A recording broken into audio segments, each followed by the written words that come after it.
Hello and welcome to the latest edition of the NCTJ Summer School. Today's topic, court reporting. My name is Tristan Kirk. I'm the courts correspondent for the London Evening Standard. I started my career on newspapers in North London, moved to a court reporting agency based at the Old Bailey, and in 2016 I joined the Standard as the specialist court reporter. Now, reporting on the courts can sometimes seem like a daunting prospect, especially for new reporters. It's a busy place full of serious people going about their business, and sometimes members of the media can somehow be made to feel unwelcome or not entitled to be there. I can't stress this enough. You're absolutely entitled to be there. The media has a vital role to play in the justice system. And let's be honest, the courts are absolutely overflowing with stories waiting to be told. So how to start? Well, first of all, identify the courts on your patch. See what they have to offer. In each local area, there'll be at least one magistrates' court, and this is where criminal cases start their life. So whether it's terrorism, murder, all the way down to low-level crimes, they all start in front of a magistrate. It's the Crown Courts, they're the ones who take on the more serious crimes, and this is where the drama of a jury trial will play out. Look over to the civil courts, where you've got the disputes, the neighbours at war over their garden fences, divorcing couples fighting over their millions, or people who've been seriously injured who are after some compensation. The tribunals, this is where people go to argue that they've been wronged, perhaps people who've been sacked because of their race, gender, or sexuality, or whistleblowers who have been persecuted for exposing corruption. Up to the High Court, this is where the government and councils will be taken to task, will be challenged over abuses of their power. And it's in the Supreme Court where the really important cases to millions of people up and down the country will be decided. In short, courts can often be places where corruption is exposed and wrongs are righted, and the public want to know about it all. A good rule of thumb for court reporting is that the journalists who get the best stories are the ones who show up.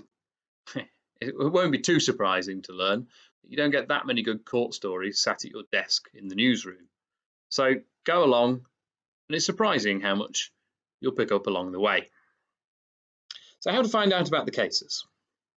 Well, there are plenty of stories to be had out of the courts and lots of sources of them. The key is keeping tabs on everything that might come up. So first are the obvious ones. When there's been a crime committed, at some point somebody might be charged. The police or your local CPS team, they will provide a steady stream of information of potentially interesting cases that come up. It's important to remember, though, that the police and the CPS aren't the only ones who can bring a case to court. Your local council will be prosecuting health and safety violations by the local restaurants, or perhaps will be prosecuting the town's most notorious fly tipper. It's the government who take on the benefit cheats, trading standards, prosecuting shops for selling knives or alcohol to children. And the National Crime Agency is separate from the police but takes on those serious organised gangs. All those are good sources, but a good court reporter will be not just relying on being spoon-fed by public authorities, they'll be looking for their own stories. Make sure you keep a really good diary of everything that's come up on your patch, everything that might end up in the courts. And when it does, keep tabs of all those hearings and the dates that are coming up, because sometimes it can take months, even years, for a case to come to fruition.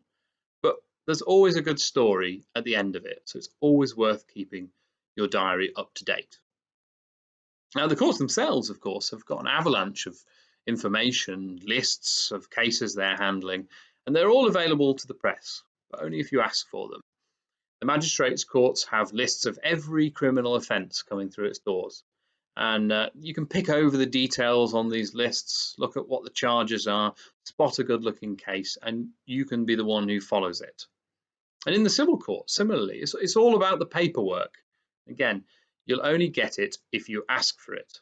and then you never know what you might find. But perhaps the best source of information in the courts of upcoming cases is from the people who work there. So what do you do when you get there? Well, my top tip is introduce yourself to the people in the courtroom as soon as you get there. As I've said, some people who work in the courts are perhaps they're not the most welcoming to reporters. Often they have a distrust of a journalist they don't know, or a lack of awareness of what the media does and how it plays a role in the justice system. The best way to combat this is by becoming a familiar face. Make it so that court officials and lawyers are accustomed to you. They know that you'll conduct yourself in the right way, and they may even come over, have a chat about a case, pass on some extra information that you don't know about. Who are the key people? Well, the lawyers, obviously, they're the ones who've got the information, they know about the cases. A quick introduction before a hearing goes ahead, that can get you a long way. The prosecutor is obviously a good person to get on side. They're the ones who, if you haven't understood a detail in a case, perhaps you need to check a spelling of somebody's name, or you just like to know how the case is going to progress, they'll be the one who are the most likely to help. And don't be afraid to approach the defendant's lawyer as well. Now, I know that often when somebody's accused of a crime, they're not going to be best pleased that you're there, but their lawyer is a professional. They're there to do a job, and at the very least, you're going to need to know who they are and what role they're going to play. But you never know what else they might offer up. And while it's the judge and the magistrate who'll be in charge of the hearing itself, it's the court officials around the edges. They're the ones who'll keep everything ticking along, and they've got lots of small pieces of information that are going to be really useful for you. The court usher, the clerk, or the list caller in the magistrates, they'll have a good idea when the case is going to be heard, if there are any last-minute hitches, if the defendant hasn't turned up, who the lawyers are, and often much, much more. So try to introduce yourself at the earliest opportunity.